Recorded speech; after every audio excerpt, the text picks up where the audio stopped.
Bonjour chers camarades, je suis Richard Latte pour vous présenter ce tutoriel sur le publipostage. Et le publipostage est cette fonctionnalité-là que nous offre Office pour mettre un même document à la disposition de plusieurs personnes à la fois en un temps record. Donc, pour le faire, nous aurons besoin d'une base de données qui contient des informations que nos différentes lettres auront en commun.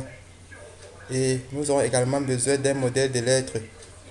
Donc, dans le cadre de ce tutoriel, l'exemple que nous avons choisi, que j'ai choisi, est celui d'un restaurant qui met les mains à la disposition des clients et ces derniers peuvent peut-être acheter, peuvent prendre et payer après.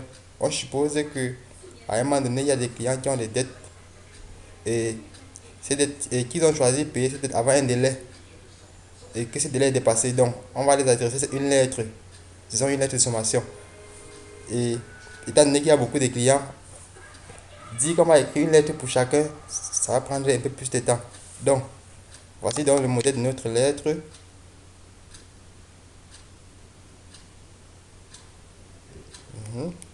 Donc, sur notre lettre ici, on va mettre le nom de l'établissement qui pour nous sera notre restaurant. Là, on va mettre le nom du client à qui la lettre est destinée. Ici, on va mettre le montant que le client doit au restaurant. Là, on met l'échéance que le client avait choisi pour régler sa dette. Et ici en bas, on va mettre le nom du gestionnaire ou alors du directeur du restaurant concerné. Donc, et notre base de données est un fichier Excel. Là, voici. Il y a le restaurant. On suppose peut-être qu'il y a deux restaurants, un restaurant 1, restaurant 2. Là, c'est le nom du client. Là, c'est le prénom du client, le montant que le client doit, la date choisie par le client pour payer sa dette. Et à ce niveau, c'est le gestionnaire du restaurant. Donc, sans plus tarder, nous revenons au niveau de notre lettre et nous choisissons l'onglet publipostage. Donc, là, on peut remonter au début de notre lettre là. Nous choisissons l'onglet publipostage.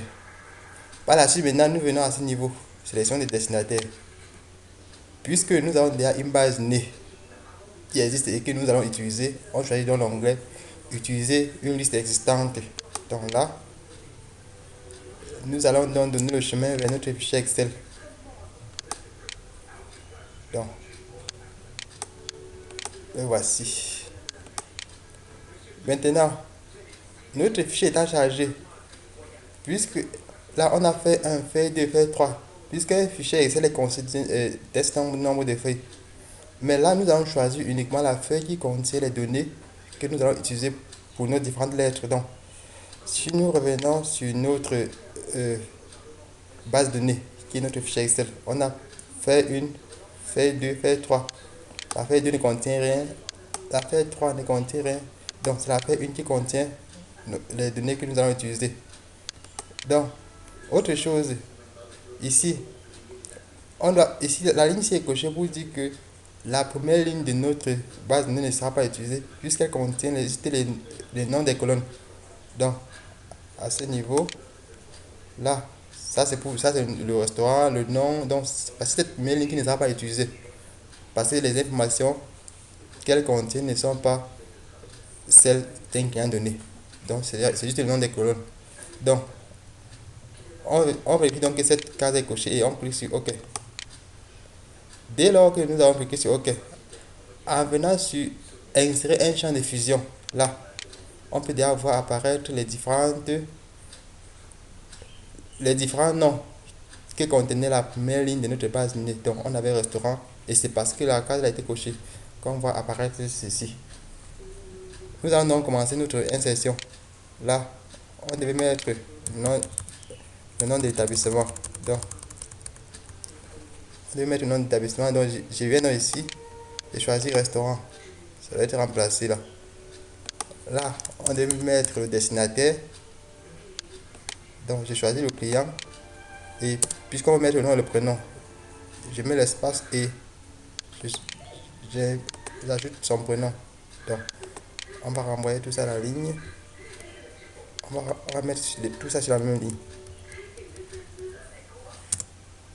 Donc, comme ça. Autre chose, excuse.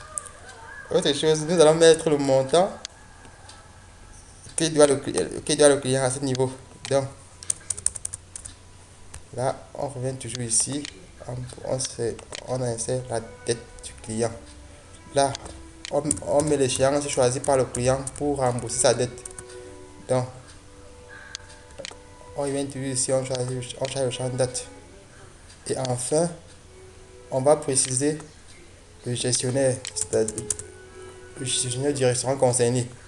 Donc, on vient là, on choisit gestionnaire.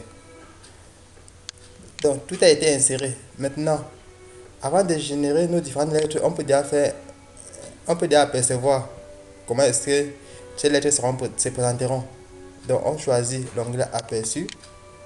Là, c'est déjà notre première lettre qui est adressée au client Toto Boca et le restaurant émetteur de la lettre sur le resto 2.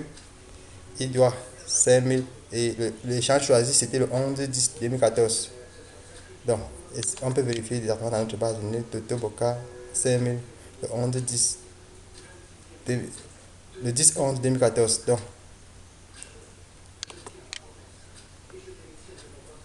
Donc on peut passer à la prochaine lettre. Là, ainsi de suite. Bon,